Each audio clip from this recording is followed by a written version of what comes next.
ask you for help.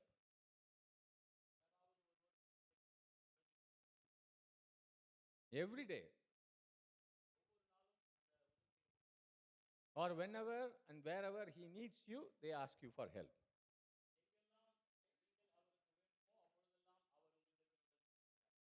They call you night or day. அது பகலானாலும் இரவானாலும் சரி. Then one day you call him. ஒரு நாள் நீங்கள் அவரை அழைக்கிறீர்கள். Not for your personal favor, you want them to help somebody living near him. உங்களுடைய தனிப்பட்ட வேலைக்காக அல்ல, மற்றவர்களுக்கு உதவி செய்யும்படியாக அழைக்கிறீர்கள். But he tells you he is very busy now. ஆனால் அவர் உங்களை பார்த்து சொல்லுகிறார், நான் மிகவும் அலுவலாக இருக்கிறேன் என்று. He will do it as soon as he is free. அவர் எப்பொழுது அங்கு வேலை இல்லாமல் இருப்பாரோ அந்த சமயத்தில் உங்களுக்கு உதவி செய்வேன் என்று சொல்வார். Or he says, I don't know this person. ஆனால் ஒருவேளை அவர் சொல்லலாம், இந்த நபரை எனக்கு தெரியாது என்று சொல்லலாம். Or he may say, somebody in my family is sick. ஆனால் அவர் சொல்லலாம், என்னுடைய குடும்பத்தில் ஒருவர் உடல்நலம் இல்லாமல் இருக்கிறார் என்று I have சொல்லலாம். to attend to that person. அந்த நபரை நான் போய் கவனித்துக் கொள்ள வேண்டும் என்று அவர் சொல்லலாம். So you put your phone down or your WhatsApp down. அவர் அந்த வாட்ஸ்அப்பிலே ஒரு மெசேஜ் அனுப்பிச்சு விடுவார் அல்லது உங்களுக்கு தொலைபேசி செய்து சொல்லுவார். You put your phone down, you say bye bye. நீங்கள் உங்களுடைய போனை வைத்து விட்டு நீங்கள் பை பை என்று சொல்லலாம். Next day, அடுத்த நாள் he calls you. மறுநாள் அவர் உங்களை அழைக்கிறார். He just forgetting what happened the previous day or even pretending as if he has forgotten. முந்தைய நாள் என்ன நடந்தது என்பதை ஒருவேளை அவர் மறந்து விடுகிறார் அல்லது மறந்தது போல் அவர் நடித்து அங்கு அவர் இருக்கிறார். What does he call you for? எதற்காக அவர் உங்களை அழைத்தார்? உங்களுக்கு யாராவது அப்படி நண்பர்கள் இருக்காங்களா? People always call you for only when they need help. You have friends like this? உதவிக்கு மாத்திரம் அழைக்கிற நண்பர்கள் உங்களுக்கு இருக்கிறார்களா யாராவது? கை தூக்குங்க பார்க்கலாம். உங்களுக்கு அந்த மாதிரி நண்பர்கள் இருக்காங்களா? If they don't call you, you are in the other group. அவர் உங்களை அழைக்க விட்டால் நீங்கள் வேறு இடத்தில் இருக்கிறீர்கள் என்று. There's only two groups in this world. ரெண்டு குரூப் தான் உலகத்தில் இருக்கிறது. Either people call you for help or you call them for help. ஒருவேளை அவர்கள் உங்களை உதவிக்காக அழைக்கலாம் அல்லது நீங்கள் அவர்களை உதவிக்காக அழைக்கலாம். In our church, majority of the people are calling for other people for help. நம்முடைய சபையிலே அநேகர் மற்றவர்களை உதவிக்காக So அழைக்கிறார்கள். this man, next day he calls you அந்த மனிதன் மறுநாள் உங்களை அழைக்கிறான். for some help. ஒரு உதவிக்காக உங்களை அழைக்கிறான். Oh, he pleads, you need to come right now and fix it for me. நீங்கள் இப்பொழுதே வந்து இந்த பிரச்சனையை நீங்கள் எனக்கு தீர்த்து வைக்க வேண்டும் என்று அவர் உங்களை அழைக்கிறார். Please, please, please. தயவு செய்து வந்து நீங்கள் இந்த உதவி செய்யுங்கள் என்று. You go நீங்கள் அப்பொழுது அங்கு போகிறீர்கள். because you are a nice person. நீங்கள் ஒரு மிகவும் நல்ல மனிதன் என்பதனால் நீங்கள் அங்கு போகிறீர்கள். And it goes on for many months. அங்கு தொடர்ந்து இந்த காரியம் மாதங்களாக நடக்கிறது. Every day, every morning. ஒவ்வொரு நாளும் ஒவ்வொரு காலையும். First thing in the morning he calls you for help. முதலாவதாக காலையிலே அவர் உங்களை உதவிக்காக அழைக்கிறார். And many months later, அநேக மாதங்களுக்கு பிறகு you call him one day ஒரு நாள் நீங்கள் அவரை அழைக்கிறீர்கள். to assist one of his neighbors. பக்கத்தில் இருக்கிறதான அவருடைய ஒருவருக்கு உதவி செய்வதற்காக அழைக்கிறார். And again he begins to give many of his creative excuses. திரும்பவும் அவர் அதே மாதிரியான ஒரு சாக்கு போக்கை சொல்லி அங்கு உதவி செய்யக்கூடாதபடிக்கு அவர் அங்கு இருக்கிறவராக இருக்கிறார். Now what would you do? அப்பொழுது நீங்கள் என்ன செய்வீர்கள்? என்ன செய்வீங்க? யாராவது சொல்லுங்க. What will you do? என்ன செய்வீர்கள் நீங்கள்? பஞ்சநாதன் இது பிளாக் பண்ணிடுவாங்க. எனக்கு அப்படிலாம் பண்ணுவேன். நான் வாட்ஸ்அப்பில் பிளாக் பண்ணிடுறோம். தெரியுமா? The one guy I blocked like that. I just saw him one time in Trichy last month. He's called me 100 times. He wants me to get a bank manager job. So I blocked him. He keeps calling. கடந்த மாதத்தில் நான் திருச்சியிலே ஒரு நபரை சந்தித்தேன். அவர் திரும்ப அழைக்கிறவராக இருந்தார். அவருக்கு அங்கே வங்கி மேலாளர் பதவி வேண்டும் என்பதற்காக அவர் என்னை தொடர்ந்து அழைக்கிறவராக இருந்தார். You know anybody like this?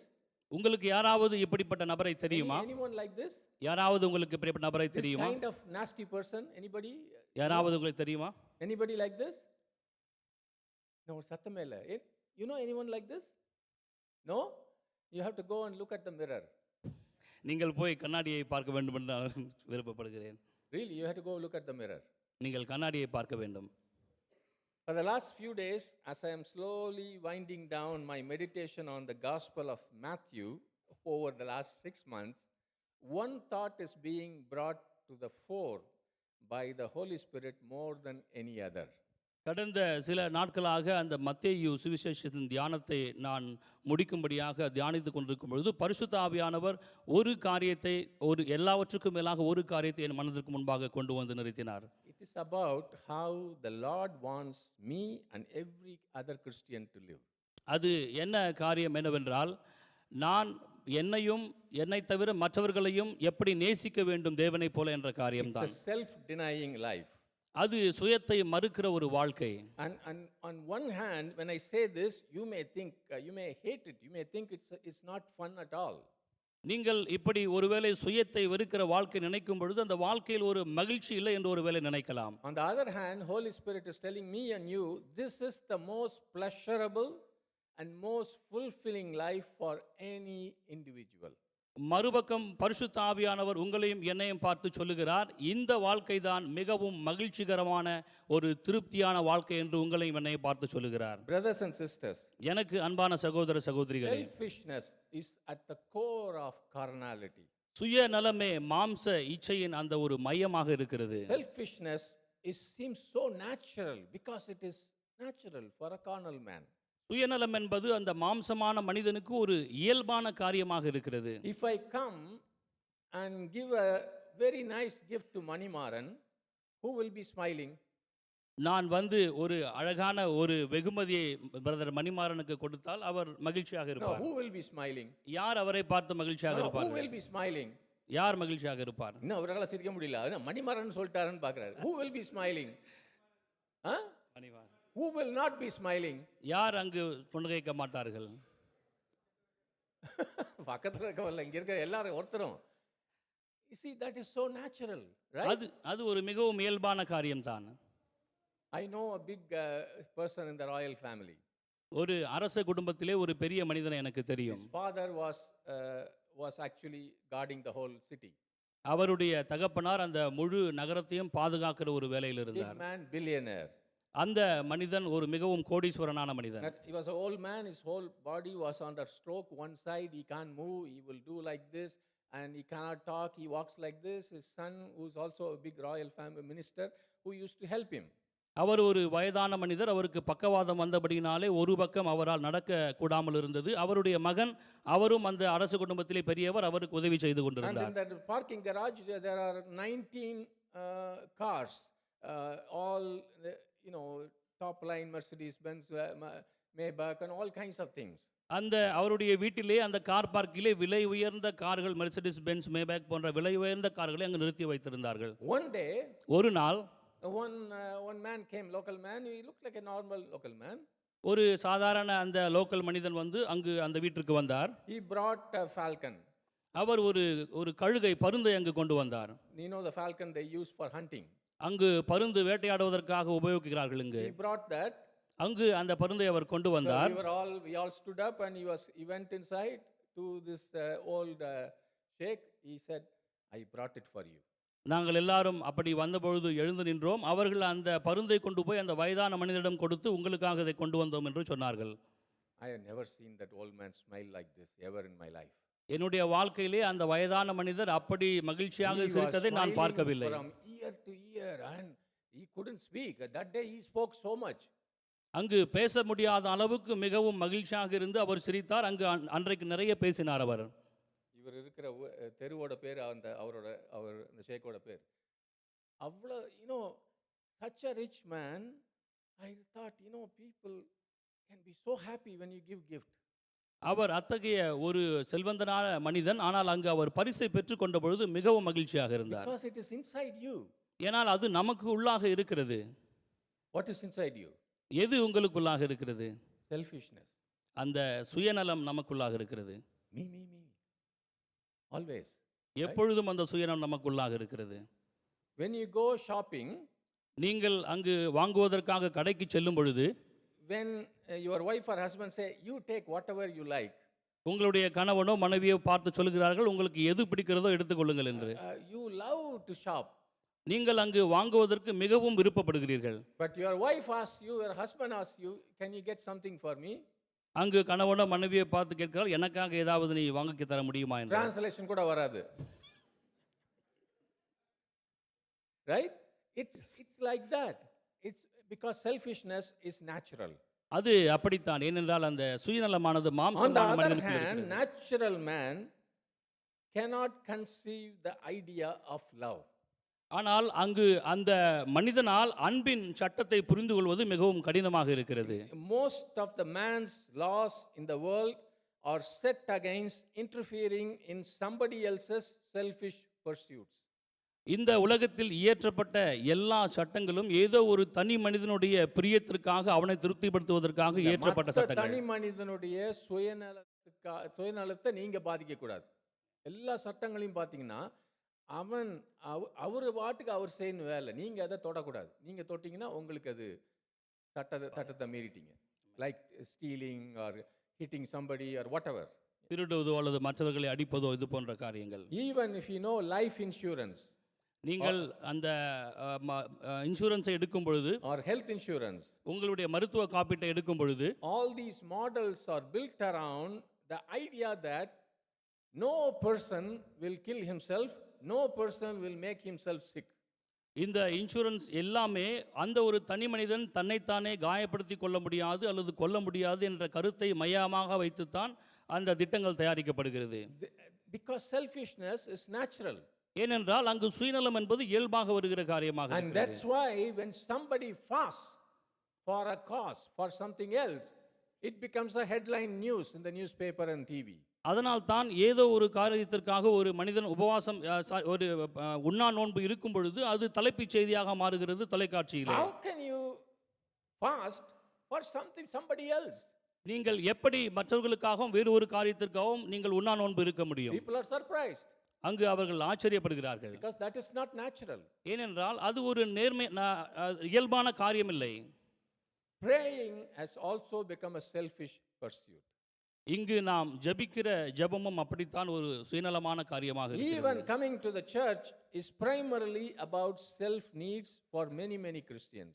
அநேக கிறிஸ்தவர்களுக்கு சபைக்கு வருவதும் தன்னுடைய சுய தேவைகளுக்காக வருவதை போன்றதாகிறது. Many open the Bible to find what is the promise today for me. அநேகர் அந்த வேதத்தை திறக்கிறது இன்றைக்கு எனக்கு எந்த ஆசீர்வாத வசனம் கிடைக்கும் என்பதற்காகவே வேதத்தை நாம் திறக்கிறவர்களாக இருக்கிறோம். And you know this yourself in your heart, you touch your heart. When you pray for yourself or for your immediate family, your heart is beating. When you pray for the same problem for somebody else, it's different. நீங்கள் உங்களுக்காகவும் உங்களுக்கு பிரியமானவர்களுக்காகவும் நீங்கள் ஜெபிக்கும் பொழுது உங்களுக்கு மனது அங்கு இயல்பாகவே துடிக்கிறதாக இருக்கிறது. அதே மற்றவர்களுக்கு நீங்கள் ஜெபிக்கும் பொழுது அது வித்தியாசமானதாக இருக்கிறது. என் மனைவிக்காக நான் கண்ணீரோடு ஜெபித்தேன்னு சொல்லும்போது ஆண்டவர் ஆஹா எவ்வளவு தியாகம்னு சொல்ல மாட்டார். சொல்லுவாரா? எனக்கு வேலை போகுதே ஆண்டவரே, எவ்வளவு துக்கத்தோட இருக்கேன்னா ஒன்ன சொல்லுவாரா ஆண்டவர்? ஆஹா தியாக புருஷன் சொல்லுவாரா? ஏன் சொல்ல மாட்டாரு? It's natural. But when you pray for somebody else, நீங்கள் மற்றவர்களுக்காக அங்கு ஜெபிக்கும் பொழுது with tears, நீங்கள் கண்ணீரோடு ஜெபிக்கும் பொழுது with heartache, உங்களுக்கு அந்த மன வலிமையோடு நீங்கள் ஜெபிக்கும் பொழுது that is not normal. அது இயல்பான காரியம் அல்ல. That is not natural. அது இயற்கையான காரியம் அல்ல. That is spiritual. அது ஆவிக்குரிய காரியம். That is from Jesus, not அது from us. அது இயேசு கிறிஸ்துவிலிருந்து வருகிற காரியமாக இருக்கிறது. Amen. ஆமென். Like Jesus. இயேசுவை போல Jesus announced it and lived by that principle. இயேசு அந்த ஒரு திட்டத்தை அறிவித்து அதன் பிரகாரமாக அவருடைய வாழ்க்கையிலே வாழ்ந்தார். Even as the Son of Man came not to be served but to serve and to give his life as a ransom for many. அவர் அங்கு மனுஷகுமாரனாக வந்தார். மத்தேயு 20ஆம் அதிகாரம் சொல்லுகிறது, மனுஷகுமாரன் ஊழியம் கொள்ளும்படி வராமல் ஊழியம் செய்யவும் அநேகரை மீட்கும் பொருளாக தம்முடைய ஜீவனை கொடுக்கவும் வந்தார் என்று மத்தேயு சொல்லுகிறது. So you may think that is Jesus Christ. That's what he is. That is his special calling. நீங்கள் ஒருவேளை நினைக்கலாம் இயேசு கிறிஸ்து ஒரு விசேஷமான அழைப்போடு வந்தார், அது இயேசு கிறிஸ்து, அவர் அப்படி சொல்லலாம் என்று நினைக்கலாம். அவர் பரலோகத்தில் நல்லா இருந்தார். அவங்க அப்பா சொன்னார், ஒரு தடவை வந்துட்டு போயிட்டாரு. அவர் தன்னை வெறுத்து வந்தார் அப்படின்னு நீங்கள் நினைக்கலாம். But Jesus says that he taught anybody who wants to follow him and enter his kingdom, they must have the same attitude as himself. இயேசு கிறிஸ்து சொன்னார், அவரை பின்பற்றுகிறவர்களும் தேவ ராஜ்யத்திற்கு நுழையும்படியாக விருப்பப்படுகிறவர்களும் அவர் என்ன மனநிலைமையில் இருந்தாரோ அதே மனநிலைமையோடு இருக்க அவர் அறிவுறுத்துகிறார். We are all going to read Matthew 16. நாம் எல்லாரும் மத்தேயு 16ஆம் அதிகாரத்தை வாசிக்க இருக்கிறோம். Matthew 16. மத்தேயு 16ஆம் அதிகாரம். Please turn to Matthew 16. மத்தேயு 16. If you don't have Bible, look at the next person. உங்களிடத்தில் வேதம் இல்லை என்றால் நீங்கள் பக்கத்தில் இருக்கிற நபருடைய வேதத்தை பாருங்கள். If the next person doesn't have Bible, ask them to sit somewhere else. மற்றவர்கள் வேதத்தில் இல்லை என்றால் அவரை வேறொரு இடத்தில் நீங்கள் உட்கார சொல்லுங்கள். Matthew 16 verses 24 to 26. மத்தேயு 16ஆம் அதிகாரம் 24லிருந்து 26 வசனம். வாசிங்க. அப்பொழுது இயேசு தம்முடைய சீஷர்களை நோக்கி, 24. ஒருவன் என்னை பின்பற்றி வர விரும்பினால் அவன் தன்னை தான் வெறுத்து தன் சிலுவை எடுத்துக்கொண்டு என்னை பின்பற்ற கடவன். தன் ஜீவனை ரட்சிக்கிறவன் அதை இழந்து போவான். எண்ணித்தமாக தன் ஜீவனை இழந்து போகிறவன் அதை கண்டடைவான். ஜீவனை நஷ்டப்படுத்தினால் மனுஷன் தன் ஜீவனுக்கு ஈடாக இருக்கிறான். ஆமென்.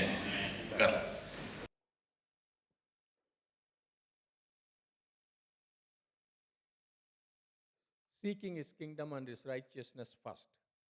முதலாவது அவருடைய ராஜ்யத்தையும் நீதியையும் தேடுகிற காரியம். Taking up your daily cross.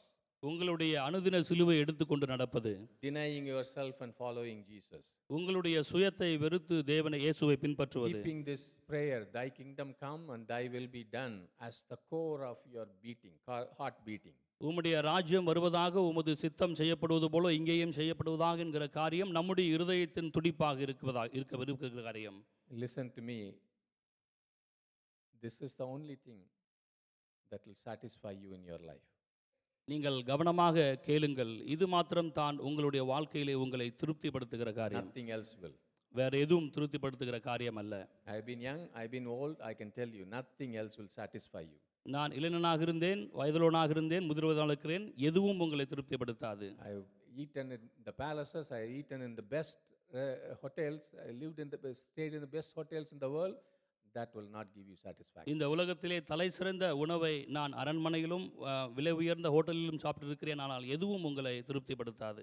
Nothing like this. இதை போன்று எதுவும் உங்களை Nothing comes திருப்திப்படுத்தாது. close. எதுவும் இதற்கு நிகராக அருகில் வர முடியாது. If this is not true, then the richest person in the world will be the happiest person. இது உண்மையான காரியம் இல்லை என்றால் இந்த உலகத்தில் இருக்கிற அந்த பணக்காரர்கள் மகிழ்ச்சியாக இருக்கிற மனிதர்களாக இருப்பார்கள். உலகத்தில் பெரிய பெரிய பணக்காரன் அவன் மூஞ்சியை பாருங்க, அவனுக்கு ஒரு நாளும் சந்தோஷமே கிடையாது. எல்லாரையும் விட 4 மடங்கு வச்சிருக்கான் அவன் பணம். ஒரு நிமிஷம் அவன் சிரிக்க மாட்டான். There is no happiness. அங்கு சந்தோஷம் அவர்களுக்குள்ளா இல்லை. He can actually control countries. He controls wars. He thinks he controls the space. He does all that. Still, he cannot smile. அந்த மிகவும் பணக்காரனான மனிதன் தேசங்களை கட்டுப்படுத்த முடியும், வார்களை கட்டுப்படுத்த முடியும், வாகாயத்தை கட்டுப்படுத்த முடியும், ஆனால் அவனுடைய முகத்தில் மகிழ்ச்சி இல்லை. A simple pastor in a village, he is just going about doing God's ministry. This man doesn't have much. He may have 2 dresses, but he is the happiest man, much happier than that man. ஒரு எளிமையான போதகர், அவர் அங்கு கிராம ஊழியத்திற்கு சென்று சுவிசேஷத்தை அறிவிக்கிறார். அவரிடத்தில் ஒன்றுமில்லை, மிகவும் எளிமையானவர். அவர் இந்த பணக்காரனை விட மிகவும் மகிழ்ச்சியாக மனிதனாக இருக்கிறார். Amen. Amen. I told you about these kind of friends who constantly ask all the time and never even wait 1 minute to ask, what do you want? Do you have anything? எல்லா நேரத்திலும் உங்களை பார்த்து உதவிக்காக வந்து உதவி செய்ய அந்த கேட்கிற நண்பர்கள் உங்களை பார்த்து ஒரு காலம் அவர்கள் கேட்க மாட்டார்கள் உங்களுக்கு என்ன தேவை என்று. He expects you to sympathize with him. அவர்கள் எதிர்பார்க்கிறார்கள் நீங்கள் அவர்களோடு சேர்ந்து அங்கு இருக்க வேண்டும் என்று, Pray for him. அவர்களுக்காக ஜெபிக்க வேண்டும் என்று. But never once ask, how are you doing? நீங்கள் எப்படி இருக்கிறீர்கள் என்று ஒரு தடவை கூட அவர்கள் கேட்பது கிடையாது. How would you put up with a friend like this? இந்த மாதிரியான நண்பர்களிடத்தில் நீங்கள் எப்படி இருக்க முடியும்? I have believer friends like this. எனக்கு விசுவாசிகளான நண்பர்கள் இப்படி இருக்கிறார்கள். I used to think they are my close brothers and friends. அவர்கள் என்னுடைய சகோதரர்கள், எங்களுடைய நெருங்கிய நண்பர்கள் என்று நான் நினைத்ததுண்டு. I used to think like that. நான் அப்படி நினைத்ததுண்டு. One day, even my thick brain understood. They only talk to me about their problem. Never even once ask, how are you doing? அவர்களுடைய பிரச்சனைக்கு மாத்திரம் அவர்கள் என்னிடத்தில் வந்ததாக இருக்கிறார்கள். ஆனால் ஒரு தடவை அவர்கள் என்னிடம் கேட்டதில்லை, நீங்கள் எப்படி இருக்கிறீர்கள் One என்று. way traffic. அது ஒரு வழியாக போகிறதான ஒரு When பாதை. they will only call when they have problem. When they have blessings, good time, they don't talk to you. அவர்கள் பிரச்சனை வரும்போது மாத்திரம் தான் என்னை அழைப்பார்கள். அவர்களுக்கு நல்ல நேரம், ஆசீர்வாதம் வரும்பொழுது அவர்கள் என்னை குறித்து நினைக்க மாட்டார்கள். Naturally, that kind of friendship cannot be sustained. இயல்பாகவே இத்தகையதான ஒரு நட்பு நீடிய நாட்கள் இருக்காது. Somebody who is egocentric, always thinking about himself, he cannot be a friend you can enjoy your time with. எப்பொழுதும் சுயநலமாகவே யோசித்துக்கொண்டு அவரை பற்றி யோசித்துக் கொண்டிருக்கிற மனிதன் ஒருவன் உங்களோடு நண்பனாக இருக்க முடியாது, உங்களோடு மகிழ்ச்சியாக இருக்க You முடியாது. won't be happy with them. நீங்கள் அவர்களோடு மகிழ்ச்சியாக இருக்க மாட்டீர்கள். Self-centeredness causes a person to completely be obsessed with themselves, their status, their desires, to the point that they put their needs above the needs of everybody else. அந்த சுயநலமான மனிதர்கள் அவர்களுடைய காரியங்கள், அவர்களுடைய தகுதி, அவர்களுடைய திறமையை மாத்திரம் அவர்கள் நினைப்பார்கள். அவர்கள் மற்றவருடைய தேவையை காட்டிலும் அவர்களுடைய தேவையை முன்பாக வைப்பார்கள். I am talking to many people like that in this room. இந்த அறையிலே நாங்கள் அநேக நண்பர்களோடு நான் பேசிக் கொண்டிருக்கிறேன். The one they love the most is themselves, to the detriment of all other relationships. அவர்களை மாத்திரம் மிகவும் நேசித்து மற்ற அந்த உறவு முறைகளை அவர்கள் பாதிக்கிறவர்களாக இருக்கிறார்கள். Seriously, brothers and sisters, I want us to think about our relationship with God today. தேவனோடு நமக்கு இருக்கிற அந்த உறவை குறித்து நீங்கள் மறுபரிசீலனை செய்யும்படியாக உங்களை நான் ஆழமாக கேட்டுக்கொள்கிறேன். Do you go to him only when you have problems? நீங்கள் தேவனிடம் போகும்போது எப்பொழுது போகிறீர்கள் என்றால் பிரச்சனை வரும்போது மாத்திரம் போகிறீர்கள். In your prayer time, do you ever bother to listen to his heart? நீங்கள் ஜெபிக்கும் பொழுது அவருடைய இருதயத்தை அறிந்து கொள்வதற்கு என்றைக்காவது நீங்கள் பிரயத்தனப்பட்டிருக்கிறீர்களா? How does your prayer sound to you? உங்களுடைய அத்தகையதான ஜெபம் உங்களுக்கு எப்படியாக தோன்றுகிறது? Always bless me, bless my family, my job, my dogs. எப்பொழுதும் ஆண்டவரே என்னை ஆசீர்வதியும், என்னுடைய வேலையை ஆசீர்வதியும், குடும்பத்தை ஆசீர்வதியும் என்று ஜெபிக்கிறோம். Do you see how unhappy God must feel in your company? ஆண்டவர் இதை குறித்து நினைக்கும் பொழுது எப்படி மகிழ்ச்சி அற்றவராக இருப்பார் என்று நீங்கள் ஒரு கணம் யோசித்ததுண்டா? தாவீதை பற்றி ஒரு இது இருக்குல்ல, என்ன பேர் அவருக்கு? இதயத்திற்கு ஏற்றவர். என் இதயத்துக்கு வேற யாரை பற்றி சொல்லியிருக்காரா? இல்லை. You know why? ஏன் தெரியுமா? David said, when my Lord doesn't have a temple, why should I build a palace for myself? ஏனென்றால் தாவீது சொன்னான், என்னுடைய தேவனுக்கு ஆலயம் இல்லாத பொழுது நான் ஏன் அங்கு அரண்மனை மாளிகையை கட்ட வேண்டும் என்று. Even when God said, you are not going to build my temple, he saved so much money. In today's cost, I read one day, tens of billions of dollars. He saved his gold, his people's gold, whatever. He saved it for his son to build a temple.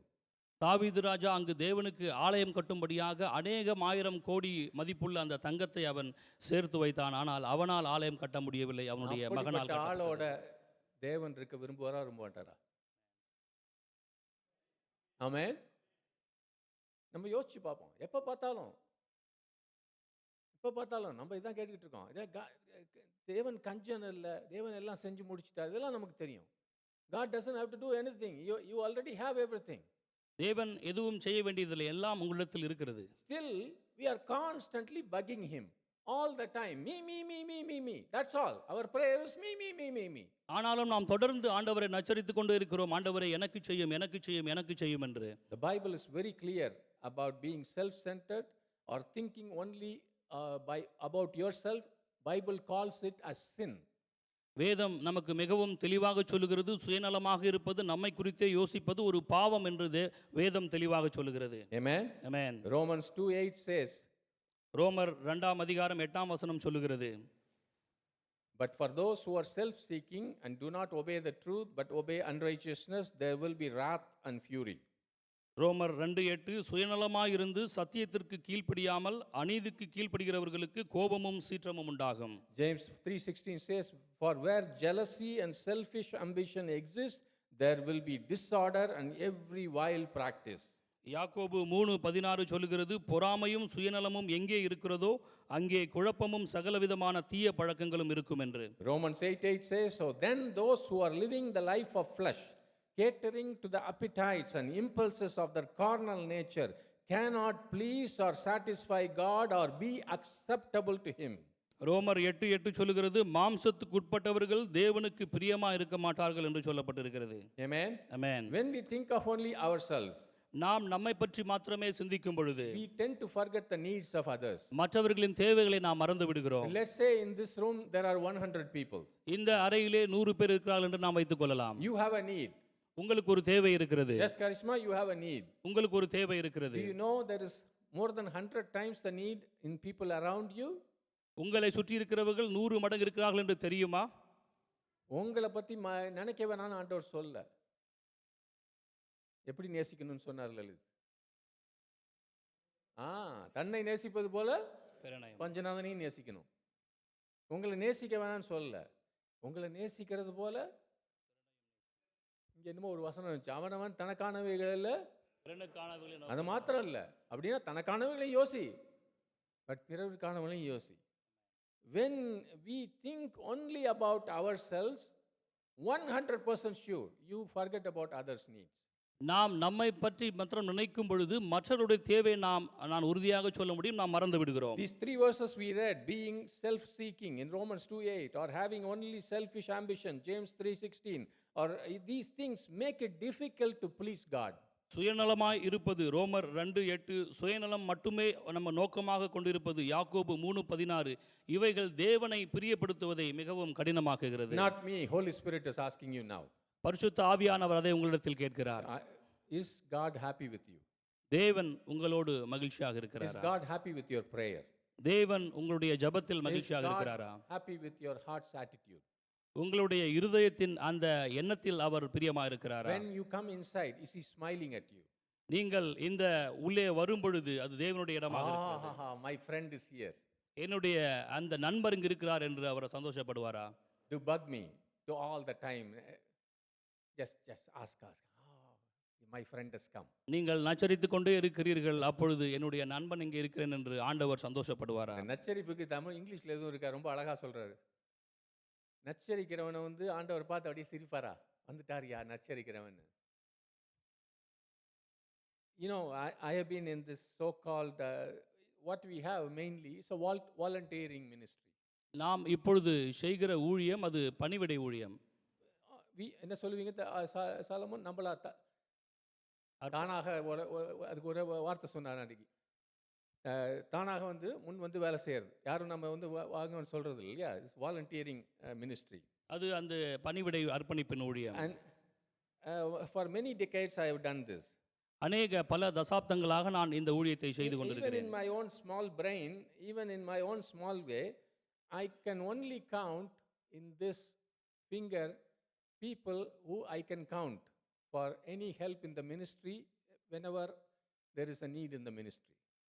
ஊழியத்திலே தேவை இருக்கும் பொழுது நான் விரல் விட்டு எண்ணி சொல்ல முடியும், சில மனிதர்கள் மாத்திரம் அங்கு கேட்டிருக்கிறார்கள். Most other people are nice, polite, pious, but they will not say yes when there is a immediate need in the ministry. மற்ற அநேக சகோதரர்கள் மிகவும் நல்லவர்கள், அவர்கள் தாழ்மையானவர்கள், ஆனால் ஊழியத்தில் தேவை வரும் பொழுது அவர்கள் ஆம் என்று சொன்னதில்லை. Generally when someone else when I call someone and they give an excuse or avoid the ministry work, generally I will not call the second time.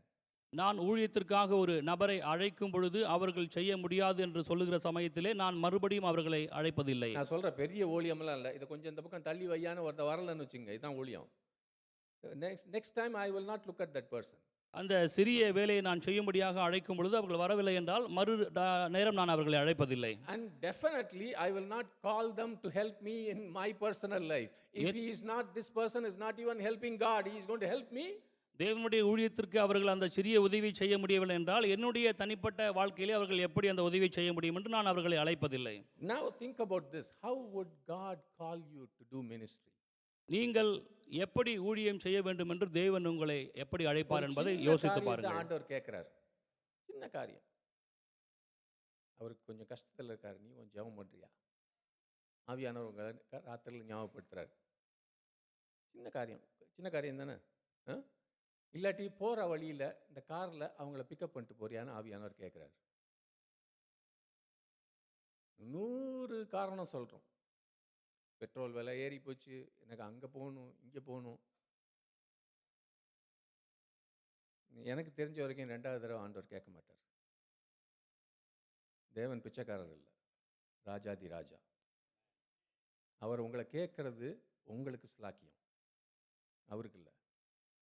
When God asks you for something, it's a privilege for you. தேவன் உங்களிடத்தில் ஒரு காரியத்தை கேட்பாரானார், அது உங்களுக்கு பாக்கியம். I am saying this with a broken heart. I cry inside. நான் உடைந்த உள்ளத்தோடும் என்னுடைய இருதயத்தில் நான் அழுகிறவனாக இந்த காரியத்தை சொல்கிறேன். You know, when many years ago I called a brother to do something in the church, small thing. அநேக வருடங்களுக்கு முன்பாக ஒரு சகோதரனை ஒரு சிறிய வேலை செய்யும்படியாக நான் கூப்பிட்டிருந்தேன். He gave reason. அவர் அங்கு சாக்கு போக்கு சொல்கிறவராக இருந்தார். I was so hurt. It was 1 week. ஒரு வாரம் Small நான் அங்கு thing. மிகவும் Actually, it is honoring him. அது அந்த சகோதரனை கனப்படுத்துகிற ஒரு காரியம். You know, next week he died. அடுத்த வாரம் அந்த மனிதர் மரித்து போனார். Nobody knows. I was grieving because the last thing he did in his life, he said no to what God asked him to do. ஒருவரும் இந்த காரியத்தை அறிந்திருக்கவில்லை. தேவன் அங்கு செய்யும்படியாக கேட்டுக்கொண்ட காரியத்தை அந்த சகோதரனால் செய்ய When the Lord முடியவில்லை. asks you to do small thing, it may be the last time he is asking you. Remember that. தேவன் உங்களிடத்தில் ஒரு சிறிய வேலையை செய்யும்படியாக கேட்டுக்கொண்டால் நீங்கள் நினைத்துக் கொள்ளுங்கள், அது ஒருவேளை கடைசி காரியமாக It இருக்கலாம். may not come like a thunder from the heaven. Jesus said, if you don't do this simple help to a man, I was hungry, you didn't feed me. I was thirsty, you didn't give me water. A simple thing, you don't help. The Lord considers that as an insult, saying no to him. அது ஒரு பெரிய உதவியை செய்கிற காரியம் அல்ல. நான் பசியாக இருந்தேன், எனக்கு உணவு கொடுத்தீர்கள், தாகமாக இருந்தேன், தண்ணீர் கொடுத்தீர்கள் என்கிறதான சிறிய காரியமே. He will never ask second time. அவர் 2வது தரம் மறுபடியும் கேட்க மாட்டார். You and I sometimes think how he is using this man, Watchman Nee or Sadhu Sundar Singh or people like that. How does he use them and not me? அங்கு அவங்க பெரிய ஊழியக்காரர்களான அந்த watchman நீ சாது சுந்தர் சிங்கை எப்படி தேவன் பயன்படுத்தினார், என்னை ஏன் பயன்படுத்த மாட்டார் என்று ஒருவேளை நீங்கள் கேட்கலாம். They said yes. அவர்கள் அழைத்த பொழுது ஆம் என்று They சொன்னார்கள். said yes to simple things. சிறிய காரியங்களுக்கு அவர்கள் ஆம் என்று சொன்னார்கள். Everybody wants big stage, எல்லாருக்கும் அந்த ஒரு பெரிய ஸ்டேஜ் வேண்டும், popularity. ஒரு பிரசித்தம் வேண்டும். God will never raise anybody like that.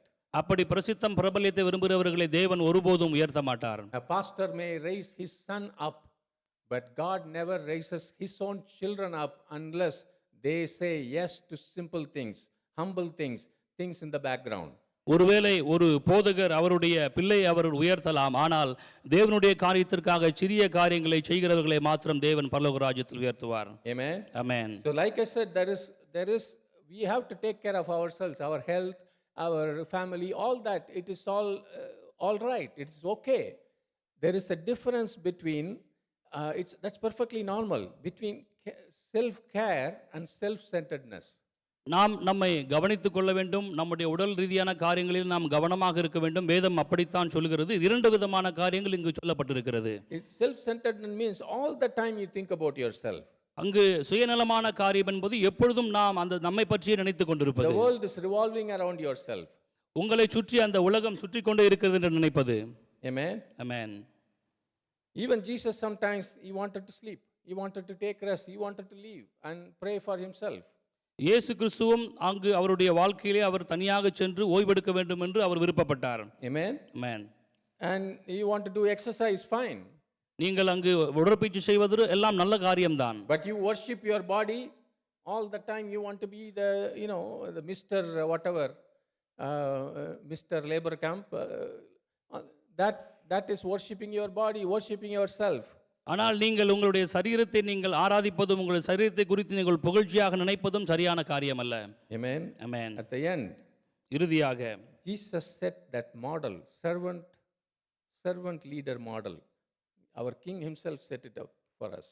அந்த நம்முடைய ராஜா அங்கு ஒரு மாதிரியை வைத்தார். அங்கு ஊழியக்காரன், அங்கு தலைவன் மாதிரி.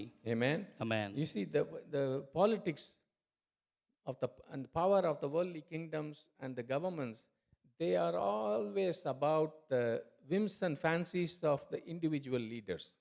அங்கு இந்த உலகத்தில் இருக்கிற ராஜ்யங்களும் அரசாங்கங்களும் அவர்களுடைய அதிகாரங்கள் ஒரு தனிப்பட்ட நபருடைய விருப்பை சார்ந்ததாக It is இருக்கிறது. always about the hunger power. You know, there is a guy, I forget that country, Cameroon or something, like one of the African countries. He's 99 now. He has been a president for last 50 years. And last year, when he was 98, he ran for presidency for the next 6 years. அங்கு ஆப்பிரிக்க தேசத்திலே ஒரு தேசத்தில் இருக்கிறதான மனிதனை எனக்கு அறியும். நான் 90களிலே அவர் இப்பொழுது அங்கு அதிபர் தேர்தலில் அவர் போட்டி போடுகிறவராக இருக்கிறார். அவர் 50 வருஷமா ஜனாதிபதியா இருந்தார். இப்போ அவருக்கு 99 வயசு. 98 வயசுல அடுத்த எலெக்ஷனுக்கு ரன் பண்ணார், ஜெயிச்சிட்டார். அவரால் எந்திரிச்சு நிற்க கூட முடியாது. You know, these old guys, they want power. Power is what is giving them life. அங்கு அந்த வயதான மனிதர்களுக்கு அங்கு அதிகாரம் வேண்டும். அவர்கள் அதிகார பசியுடையவர்களாக அங்கு இருக்கிறார்கள். Because that power brings fame and influence and fortunes. This is what defines, gives them tremendous energy and efforts for political leaders. ஏனென்றால் அந்த அதிகாரம் தான் அவர்களுக்கு புகழ்ச்சியை கொடுக்கிறது, பிரபல்யத்தை கொடுக்கிறது, செல்வத்தை கொடுக்கிறது. அதனால் அவர்கள் எல்லா முயற்சியும் செய்கிறவர்களாக இருக்கிறார்கள். But in the kingdom of God, ஆனால் தேவனுடைய ராஜ்யத்திலே it's never about our glory. நம்முடைய மகிமை குறித்து அல்லவே அல்ல. It's never about personal glory. என்னுடைய தனிப்பட்ட மகிமை That குறித்து is அல்ல. the kingdom of God. அதுதான் தேவனுடைய ராஜ்யம். My Savior, your Savior himself set this example for us. நம்முடைய இரட்சகர், உங்களுடைய இரட்சகர், என்னுடைய இரட்சகர் ஒரு மாதிரியை ஏற்படுத்தி வைத்தார். He is looking for a heart of a servant. அவர் அங்கு பணிவிடைக்காரனுடைய ஒரு ஆவி, அங்கு இருதயத்தை அவர் In the எதிர்பார்க்கிறார். depth of my heart I must seek no recognition, no reward from those who I am called to serve. என்னுடைய இருதயத்தின் ஆழத்திலிருந்து எனக்கு ஒரு பேரோ பிரபலமோ நான் எதிர்பார்க்க கூடாது. நான் அழைத்தவருக்கு ஊழியம் செய்யும் காரியத்திலே எல்லாரும் கை தட்டணும் யாரும் எதிர்பார்க்க கூடாது. முன்னாடி நிற்கிற ஆள் இவர் எதிர்பார்க்க கூடாது. டிரான்ஸ்லேஷன் முடிச்சிட்டு அவருக்கு பாட்டு தான் கிடைக்கும் வீட்ல இருந்து. Nobody says, oh brother, you did a very good translation. ஆமென் சொல்றாரு அவர். That's all. You know, you don't expect. That is, Jesus called us to serve without expecting salary, compensation, glory or anything. இயேசு கிறிஸ்து நம்மிடத்தில் எதிர்பார்ப்பது ஒரு ஊழியத்தையோ அல்ல வெகுமதியோ எதிர்த்து நாம் ஊழியம் செய்யும்படியான ஒரு காரியத்தை அல்ல. And that is only the first step. And his calling goes beyond that. அது ஒரு முதலாவது படிதான். ஆனால் அதற்கும் மேலாக இயேசு கிறிஸ்து சொல்லுகிறார். The next step, if you are doing anything in the church, you don't even expect networking help. Somebody will give me a job or somebody will give me some recommendation or a business. Don't even expect that. நீங்கள் ஊழியத்திலே இந்த சபையிலே நீங்கள் ஒரு ஊழியத்தை செய்யும் பொழுது அங்கு உதவி கிடைக்கும் அல்லது யாராவது உங்களுடைய தொழிலிலே அது வேறு காரியத்தில் உதவி செய்வார்கள் என்று எதிர்பார்க்காதீர்கள். And some more, no expectation of anybody telling you nice things. அங்கு அங்கு எதிர்பார்ப்புகளை நாம் நம்மிடத்தில் வைத்துக் கொள்ளக்கூடாது. This was my prayer when I started ministry here 35 years ago. 35 வருடத்திற்கு முன்பாக நான் ஊழியத்தை ஆரம்பித்த பொழுது இது என்னுடைய விருப்பமாக இருந்தது. And TCF people granted me this prayer. அந்த என்னுடைய இருதயத்தின் அந்த வாஞ்சையை இந்த TCF மக்கள் நிறைவேற்றி வைத்தார்கள். Amen. Even if you give a jump up and down and give a sermon, they won't say anything when we go outside. நீங்கள் அங்கு வல்லமையாக பிரசங்கம் பண்ணி எல்லா காரியத்தை சொன்னாலும் அங்கு வெளியே போய் அவர்கள் எப்படி இருந்தது என்று ஒரு வார்த்தை சொல்ல மாட்டார்கள். Sometimes on your way back home you may get something. அங்கு never positive things. அங்கு ஒருவரும் ஒரு காரியமும் சொல்லவில்லை என்றால் ஒருவேளை வீட்டுக்கு திரும்பி போகும்பொழுது ஒரு விமர்சனத்தை நான் எதிர்கொள்ள வேண்டியதாக இருக்கும். Somebody says something nice thing, I get shocked. Oh, am I in the right church? இந்த 35 வருடத்தில் சொல்லப்படாத காரியத்தை இப்பொழுது யாராவது நன்றாக இருக்கிறது என்று சொன்னால் நான் அதிர்ச்சி அடைகிறேன். This is the calling of every minister. இது எல்லாருடைய ஊழியம் செய்கிறவர்களுக்கு உண்டான ஒரு அழைப்பாக இருக்கிறது. Jesus said, when people appreciate you, you got your reward here, nothing there. இயேசு கிறிஸ்து சொன்னார், ஒருவன் உங்களுக்கு இந்த உலகத்திலே ஒரு வெகுமதியை கொடுத்தால் நீங்கள் இங்கேயே பெற்றுக்கொண்டீர்கள் என்று. Hallelujah. Hallelujah. Hallelujah. Hallelujah. So I thank God for TCF. நான் இந்த TCF சபைக்காக நன்றி செலுத்துகிறேன். Because I am storing a lot of things up in heaven. ஏனென்றால் அங்க பரலோகத்தில் நான் அநேக காரியத்தை சேர்த்து வைத்துக் Jesus கொண்டிருக்கிறேன். said in Matthew 6:1, take care not to do your good deeds publicly or before men in order to be seen by them. Otherwise you will have no reward reserved for and awaiting you with and from your Father who is in heaven. மத்தேயு 6ஆம் அதிகாரம் 1-2 வசனம் சொல்கிறது, மனுஷர் காண வேண்டுமென்று அவர்களுக்கு முன்பாக உங்கள் தர்மத்தை செய்யாதபடிக்கு எச்சரிக்கையாயிருங்கள். செய்தால் பரலோகத்தில் இருக்கிற உங்கள் பிதாவிடத்தில் உங்களுக்கு பலன் இல்லை. Amen. Amen. Some ministers put their face on the billboard and big pictures even in their website. சில ஊழியர்கள் தங்களுடைய முகத்தை அங்கு ஒரு பெரிய போர்டிலே வைப்பதுண்டு, அங்கு internet இணையதளத்திலே வைப்பதுண்டு. I know for sure in heaven their billboards will not be there. நான் மிகவும் உறுதியாக சொல்ல முடியும், இங்கே அப்படி புகைப்படத்தை வைக்கிறவர்களுக்கு பரலோகத்திலே புகைப்படம் இருக்காது. Nothing. ஒன்றும் கிடைக்காது. ஆமென். Amen. அதனால் பில்போர்டை இங்கே பார்க்கணும்னா அங்கே பார்க்கணுமா நீங்கள் யோசிச்சுக்கோங்க. அங்கே நித்தியமாக இருக்கும் உங்கள் படம். Hallelujah. Hallelujah. The Son of Man, Bible says, he was an example for us, did not come expecting to be served, but to serve and to give his life as a ransom. வேதம் சொல்லுகிறது, மனுஷகுமாரன் ஊழியம் கொள்ளும்படியாக வரவில்லை, ஊழியம் செய்யும்படியாக வந்தார் என்று. All those healings, all those miracles he did he expect anybody to applaud? Did he expect anybody to give him money? அவர் செய்த எல்லா அற்புத அடையாள ஊழியங்களிலே, அவர் செய்த எல்லா காரியங்களிலும் அவர் ஏதாவது எதிர்பார்த்தாரா பிரதிபலனாக? பணக்கார ஆளுங்களுக்கு கூட சுகம் கொடுத்தாரு. ஈஸியாக ஒரு வீடு எழுதி கொடுத்துருக்கலாம், அவருக்கு கொடுத்துருக்கலாமா இல்லையா? இப்போ இருக்க ஊழியக்காரங்களுக்கெல்லாம் வீடு கொடுக்குறாங்க, ஜெட்டெல்லாம் கூட கொடுக்குறாங்க. கொடுத்துருக்கலாமா இல்லையா?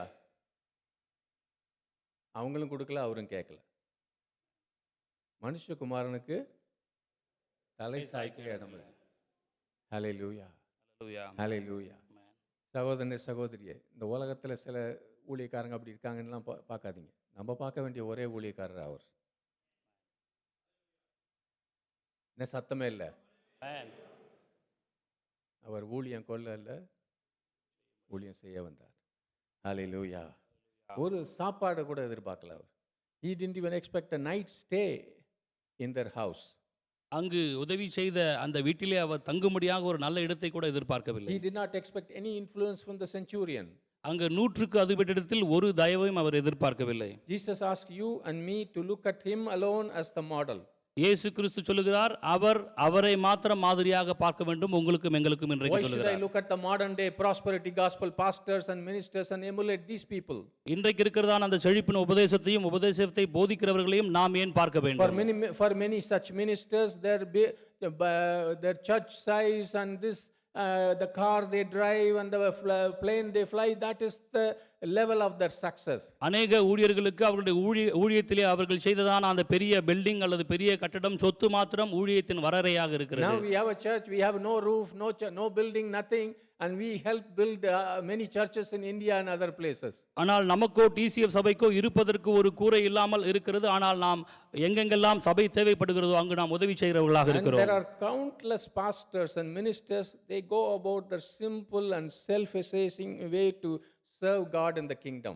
அநேக எளிமையான போதகர்கள் அவர்கள் ஊழியம் செய்யும்படியாக கடந்து போகிறார்கள், தேவனுடைய ராஜ்யத்தின் காரியங்களை செய்யும்படியாக. எவனாவது ஒருத்தன் பாட்டு அழகா பாடிட்டானா அவனுக்கு யூடியூப்ல 10 மில்லியன் 20 மில்லியன் 30 மில்லியன் வியூ வந்துடுது. இந்த ஏழை பாஸ்டர் பேர் நமக்கு தெரியாது, ஆனால் பரலோகத்தில் யாரை தெரியும்? ஆமென். Who will be known there? That is the most important thing. பரலோகத்தில் யார் அங்கு தெரியப்படுவார்கள் என்பதுதான் மிகவும் முக்கியமான காரியம். Amen. Amen. Hallelujah. Hallelujah. We'll go to Matthew 20 verses, I think we read this 24 to 28. I will read again. மத்தேயு 20ஆம் அதிகாரம் அந்த 24 இருந்து 28 வசனத்தை நாம் முன்பு படித்திருக்கிறோம். The other 10 disciples were listening to all of this, and a jealous anger arose them against the two brothers. Jesus, knowing their thoughts, called them to his side, and kings and those with great authority in this world rule oppressively over their subjects like tyrants. But this is not your calling. You will lead by a completely different model. The greatest one among you will live as the one who is called to serve others, because the greatest honor and authority is reserved for the one with the heart of a servant. And even as the Son of Man did not come expecting to be served, but to serve and to give his life in exchange for the salvation of many. மத்தேயு 20, 24 28 வரைக்கும் போட்டாருன்னு நினைக்கிறேன். மற்ற 10 பேரும் அதை கேட்டு அந்த 2 சகோதரர் பேரிலும் எரிச்சலானார்கள். அப்பொழுது இயேசு அவர்களை கிட்ட வரச் செய்து, புரஜாதாருடைய அதிகாரிகள் இவர்களை இருமாப்பாய் ஆளுகிறார்கள் என்றும், பெரியவர்கள் அவர்கள் மேல் கடினமாய் அதிகாரம் செலுத்துகிறார்கள் என்றும் நீங்கள் அறிந்திருக்கிறீர்கள். உங்களுக்குள்ளே அப்படி இருக்கலாகாது. உங்களில் எவனாகிலும் பெரியவனாக இருக்க விரும்பினால் அவன் உங்களுக்கு பணிவிடைக்காரனாக இருக்க கடவன். உங்களில் எவனாகிலும் முதன்மையாக இருக்க விரும்பினால் அவன் உங்களுக்கு ஊழியக்காரனாக இருக்க கடவன். அப்படியே மனுஷகுமாரனும் ஊழியம் கொள்ளும்படி வராமல் ஊழியம் செய்யவும் அநேகரை மீட்கும் பொருளாக தம்முடைய ஜீவனை கொடுக்கவும் வந்தார் என்றார். How many of you know Matthew 6:33 by heart? எத்தனை பேருக்கு மத்தேயு 6:33 மனப்பாடமாக தெரியும்? எத்தனை பேருக்கு தெரியும்? சொல்லுங்க பார்க்கலாம் சத்தமா.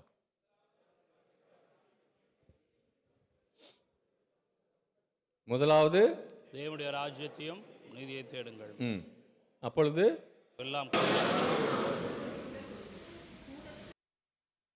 How many of you really obey this?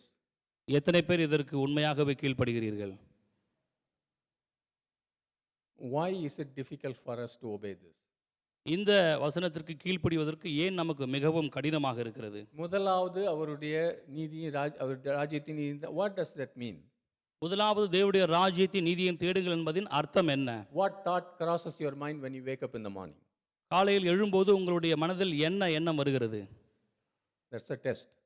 அது ஒரு சோதனை. Some people raise your hand. That's not true, because that is not first you think. You think about your job. You think about your family. Correct? நாம் காலையில் எழும்பொழுது நம்மை குறித்து நம்முடைய வேலை குறித்து மாத்திரம் நாம் நினைக்கிறோம். அதுதான் உண்மை. That is the main thing. அது மிகவும் Not முக்கியமான that you காரியம். shouldn't think about, but that's the main thing. ஆனால் அதுதான் மிகவும் முக்கியமான காரியம். But you wake up and say, Lord, what do you want me to do? காலையில் எழும்பொழுது ஆண்டவரே நான் என்ன செய்ய வேண்டும் என்று So I was நினைக்கிறீர்கள்? thinking about it. I know I can tell you myself. I'm not like that. We know this. Why is it a problem? என்னை குறித்து நான் சொல்ல முடியும், நான் அப்படி அல்ல. ஆனால் இந்த வசனத்திற்கு கீழ்ப்படிவதற்கு ஏன் நமக்கு மிகவும் கடினமாக Because இருக்கிறது? God says, I will give everything to you. தேவன் சொல்லுகிறார், நான் உனக்கு எல்லாவற்றையும் கொடுப்பேன் என்று. சத்தமே இல்லை பாருங்க. Man. Why is it a problem? அதற்கு கீழ்ப்படிவதற்கு நமக்கு ஏன் பிரச்சனையாக இருக்கிறது? யாரா சொல்லுங்க. இந்த ரொம்ப சிம்பிளா சொல்லிட்டார் ஆண்டவர்ல. Why is it? ஏன் பிரச்சனை அது? ஏன் பிரச்சனை? ஒருத்தருக்குமே பிரச்சனை இல்லையா? ராமர் என்ன ஏன் பிரச்சனை இது? ஏன் அதை செய்ய முடியல? ஒன்றும் சொல்லக்கூட முடியலன்றார் அவர். விசுவாச குறைவா இருக்கலாம். விசுவாச குறைவு யார் மேல? யார் மேல? சத்தமா சொல்லுங்க. எந்த விசுவாச குறைவு? எது நடக்குமா? கூட கொடுக்கிறது.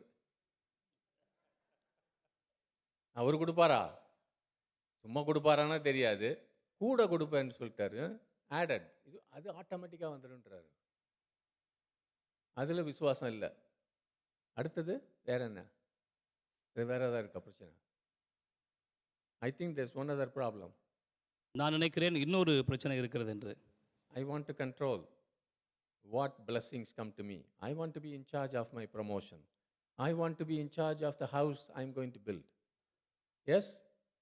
I want to decide where my children will study. I want to decide who they will marry and how they will be blessed. I want to decide.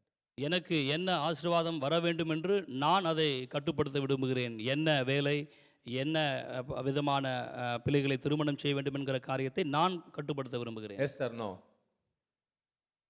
கூட கொடுப்பேன்னு சொல்றாரு. வீடு நீங்கள் வீடே பண்ணலை, பிளானே பண்ணல. என்ன சொல்கிறாரு? கூட கொடுப்பேன்னாரு. எத்தனை மாடி வேணும்? ஒரு 2ன்னாரு. இப்போ எனக்கு ஒரு சகோதரன் அனுப்பிச்சிருந்தார், 3வது மாடி கட்டியிருக்கேன்னு படத்தை அனுப்பிச்சார். எனக்கு ஒன்றும் புரியல, என்ன இதுன்னு கேட்டேன். 3வது மாடி கட்டுறேன். We think we have to control our blessings. We are in charge of our family. We have to do this. நாம் நினைக்கிறோம் நாம் அந்த ஆசீர்வாதத்தை கட்டுப்படுத்துகிறோம், நான் என்னுடைய குடும்பத்தை கட்டுப்படுத்துகிறேன் என்று. So we don't believe God will give, or we want to be our own God. நாம் தேவன் செய்வார் என்பதை விசுவாசிக்க மறுக்கிறோம், நாம் அங்கு தேவனாக மாற விரும்புகிறோம். This is the core of why many Christians do not seek God's kingdom first, His righteousness first. முதலாவது தேவனுடைய ராஜ்யத்தையும் நீதியையும் அநேக கிறிஸ்தவர்கள் தேடாமல் இருப்பதற்கான முதன்மையான காரணம் இந்த காரணம் தான். நீங்க முதல்ல கூட கொடுங்க, அதுக்கப்புறம் உங்க ராஜ்யத்தை பார்த்துக்குவேன். என்ன கூட கொடுக்கணும்? ஒரு லிஸ்ட் வருது. முதல்ல கல்யாணம் ஆகணும், புள்ள இந்த மாதிரி ஒய்ஃப் வேணும், இது வேணும், அதுக்கப்புறம் வந்து புள்ள வேணும், அதுக்கப்புறம் வீடு வேணும், அதுக்கப்புறம் பிள்ளைக்கு கல்யாணம் வேணும். லிஸ்ட் நிற்காது, நிற்குமா? ஒரு ராஜ்யம்லாம் அப்புறம் பின்னாடி. The Lord is asking us, when He came, He said, "It is my food to do the will of God, who sent me to finish His work." இயேசு அங்கு வேதத்திலே சொல்லுகிறார், என்னை அனுப்பினவரின் சித்தத்தை செய்வதும் அவருடைய வேலையை முடிப்பதுமே என்னுடைய உணவு என்று. Amen. Amen. Hallelujah. Hallelujah. I am going to say one thing practically and finish. நான் ஒரு காரியத்தை சொல்லி நான் முடிக்க விரும்புகிறேன். There are people I am praying with in other countries who are struggling in health, who are praying for many problems, and sometimes I pray for many months with them. மற்ற தேசத்தில் இருக்கிறதான சகோதர சகோதரர்களுடன் நான் இணைந்து ஜெபிக்கிறேன். அவர்களுடைய உடல்நலம், அவர்களுடைய காரியங்களுக்காக நான் ஜெபிக்கிறேன். And finally, when I look at it, they are only praying for healing. They are only praying about their family issue. They are only praying for that particular problem. That is all. That is all they are thinking about. They are not thinking about God. அப்படி They are not thinking about God's kingdom. அப்படி ஜெபிக்கும் பொழுது நான் ஒரு காரியத்தை நான் அங்கு கண்டுகொண்டேன். அவர்களுக்காகவும் அவர்களுடைய தேவைகளுக்காகவும் அவர்களுடைய ஆசீர்வாதங்களுக்காகவும் மாத்திரமே ஜெபிக்கிறார்களே தவிர தேவனுடைய ராஜ்யத்திற்காக அல்ல. அந்த பிரச்சனை போன உடனே எனக்கு தெரியும் என்ன ஆக போகுதுன்னு. எனக்கு தெரியும் போது ஆண்டவருக்கு தெரியுமா தெரியாதா? The moment they are healed, they are going to go say bye bye. I am taking care of my life. அங்கு குணமான உடனே அவர்கள் சொல்லுவார்கள், தன்னுடைய வேலையை பார்த்து அவர்கள் கிளம்பி விடுவார்கள். Many of us do not get healing, do not get blessing because God knows our heart. நம்மில் அநேகர் நமக்கு அங்கு உதவிகள் கிடைப்பதில்லை, அங்கு ஆசீர்வாதங்கள் கிடைப்பதில்லை என்றால் நம்முடைய இருதயம் தெரியவில்லை. You are self-centered. You are using God. You think God is stupid? You think you can fool God? He is all wise God. He is the only wise God. He sees everything. Even before a thought arises in your heart, He sees. நாம் அங்கு சுயநலமானவர்களாக இருக்கிறோம். நாம் அங்கு நம்முடைய சுயநல காரியத்தை மாத்திரம் சிந்திக்கிறவர்களாக இருக்கிறோம். தேவனை குறித்து நாம் சிந்திப்பதில்லை.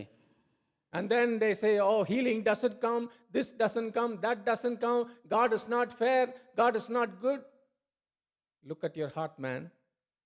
Look at your heart. அப்பொழுது நாம் அங்கு புலம்பெறுவர்களாக இருக்கிறோம். அங்கு சுகம் வரவில்லை, ஆசீர்வாதம் வரவில்லை, இந்த காரியங்கள் வரவில்லை என்று நாம் அங்கு புலம்பெறுவர்களாக இருக்கிறோம். நாம் நம்முடைய இருதயத்தை பார்க்க வேண்டும். I cannot say that. They have to listen to the Holy Spirit. நான் அதை சொல்ல முடியாது. அவர்கள் பரிசுத்த ஆவியானவருக்கு கவனிக்கவர்களாக இருக்க வேண்டும். Most of us are struggling in our life. It's health, wealth, job, family problem, because we have put what Jesus said upside down. நம்மில் அநேகர் நாம் நம்முடைய வாழ்க்கையிலே கஷ்டப்பட்டு கொண்டிருக்கிறோம்.